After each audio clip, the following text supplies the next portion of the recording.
గత పార్లమెంట్ సమావేశాల్లో సస్పెన్షన్కు గురైన 146 మంది ఎంపీలను బడ్జెట్ సమావేశాల్లో సభకు వచ్చేందుకు అనుమతిస్తారు. వారి సస్పెన్షన్ను Lok Sabha speaker, Rajya Sabha vice chairman ఉపసంహరిస్తున్నట్లు ప్రకటించారు.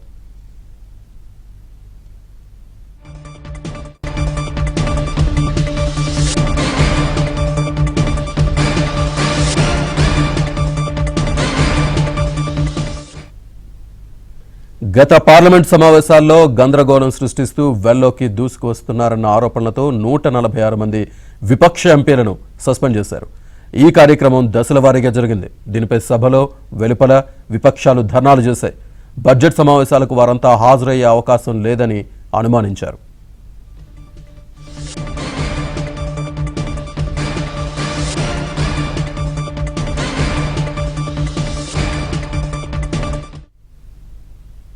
అయితే స్పీకర్, వైస్ చైర్మన్ ఇద్దరు విశాల దృక్పథంతో ఆలోచించారు. సభ కార్యకలాపాలు సజావుగా సాగే విధంగా అందరి సహకారం తీసుకోవాలని అనుకున్నారు. సస్పెండ్ అయిన వారు తిరిగి సభలోకి వచ్చేందుకు అనుమతించారు.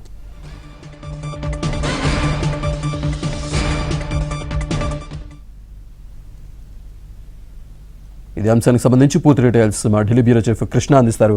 కృష్ణ, శ్రీనివాస్, రేపటి నుంచి పార్లమెంట్ బడ్జెట్ సమావేశాలు ప్రారంభం కానున్నాయి. రేపు ఉదయం 11 గంటలకు రాష్ట్రపతి ద్రౌపది ముర్ము ఉభయ సభలను ఉద్దేశించి ప్రసంగించబోతున్నారు. కొత్త పార్లమెంట్ భవనంలో మొదటిసారి రాష్ట్రపతి ప్రసంగించిన నేపథ్యంలో పార్లమెంట్ వద్ద భారీ బందోబస్తు కూడా ఏర్పాటు చేశారు. గత పార్లమెంట్ సమావేశాల్లో సస్పెండ్ అయినటువంటి 146 మంది ఎంపీల సస్పెన్షన్ కూడా ఎత్తివేయాలని ఈ రోజు కేంద్రం నిర్వహించినటువంటి అఖిలపక్ష సమావేశంలో నిర్ణయం తీసుకున్నారు. శ్రీనివాస్, ఎన్డీఏ 2 ప్రభుత్వానికి చివరి పార్లమెంట్ సమావేశాలు కావడంతో సుద్భావ వాతావరణంలో సమావేశాలు నిర్వహించాలని మోదీ ప్రభుత్వం భావిస్తుంది.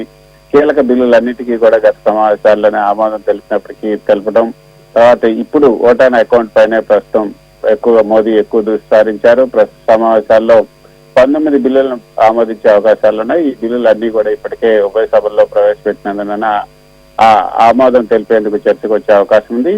ఇక ఈ రోజు జరిగినటువంటి ఈ యొక్క అఖిలపక్ష సమావేశంలో రాజ్నాథ్ సింగ్ నేతృత్వంలో జరిగినటువంటి అఖిలపక్ష సమావేశంలో కీలకమైన నిర్ణయం తీసుకున్నారు.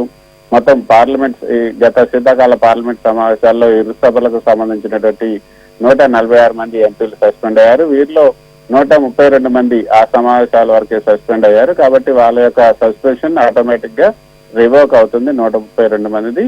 అయితే మిగతా 14 మంది సస్పెన్షన్ ప్రివిలేజ్ కమిటీకి పంపారు. వారిలో 11 మంది రాజ్యసభ సభ్యులు ఉన్నారు, 3 లోక్సభ సభ్యులు ఉన్నారు. ఇప్పుడు వీరందరూ సస్పెన్షన్ ఎత్తివేయాలని కూడా ప్రభుత్వం ప్రివిలేజ్ కమిటీని కోరటం, ప్రివిలేజ్ కమిటీకి కూడా అందుకు అంగీకరించడం జరిగింది. తర్వాత ఉభయ సభలకు సంబంధించినటువంటి స్పీకర్ అటు వైస్ చైర్మన్ కూడా అంగీకరించారు.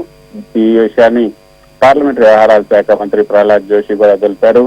అయితే ఈ యొక్క అఖిలపక్ష సమావేశంలో తెలుగుదేశం పార్టీ నుంచి గల్లా జయదేవ్, కనకమేర్ల రవీంద్ర కుమార్ హాజరయ్యారు. బీఆర్ఎస్ నుంచి కేశవరావు, నామానాగేశ్వరరావు హాజరయ్యారు. వైసీపీ నుంచి ఎంపీ సత్యవతి హాజరయ్యారు.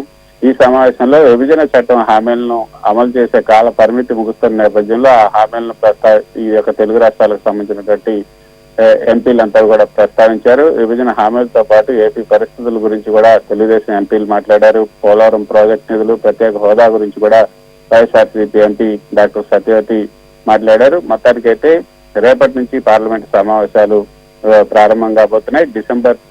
ఫిబ్రవరి 9వ తేదీ వరకు కూడా ఈ సమావేశాలు కొనసాగుతాయి. Right Krishna, thank you.